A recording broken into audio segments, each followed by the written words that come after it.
Magkakaroon ng kick-off tour at poster launch ang Katden bukas, Sabado, para sa movie na Hello, Love Again.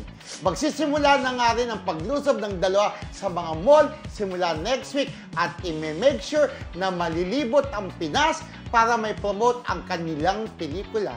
Ngayon pa lang, ramdam na naming dudumugin ito. Anong masasabi niyo mga kamarisol? Ay, for sure, dudumugin. Yung nga lang, hindi pa sila nagbebenta ng ticket, di ba? Sigurado yan. Sobrang dinumog na yung ticket. Ano na Lalo pa kaya, yung kanilang pumunta, advance ticket selling, nagkaroon.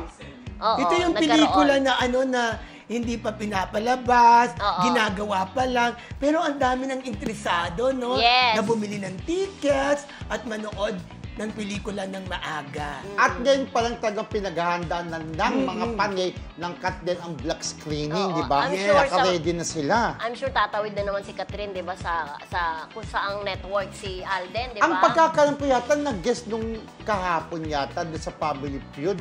Ano Ewan pa, ko taping lang, pa yun, hindi pa ipapalabas. Oh, pero basta nag-guest nag-guest sila sila sa doon, sabi Family ni Tita Feud. Lo. Oo. At meron din silang fast talk. Pero hindi ko masyadong sure, pero parang separate episode ata sa fast talk. Ay, bongga. Sigurado naman na Tinuog na nila. mag-guest din siya sa mga shows ng GMA. Kasi nga, since ang isa din sa producer, ang GMA, di ba? Yes, oo. ayan Kahit po. nga hindi producer ang GMA, nung nakaraang pelikula nila, nakatawid naman si Catherine, Oo. di Yes. ba?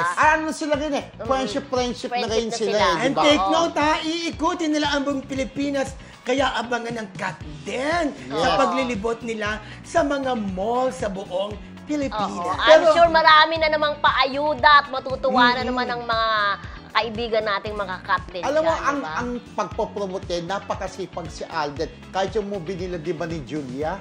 Julia Montes, siya lang mag-isa. Talagang lumilibot siya sa mga sinyat. What more, ito na part 2 para malagpasan nila yung kinita ng una o kung hindi ba, yes. mapantayan, di ba? Oo, malapit nang masagot ang ating katanungan kung gaano nga ba kikita, kung gaano kalaki ang kikitain ng nasabing pelikula, kung malalagpasan ba ito yung kanilang unang record, Yes. di ba?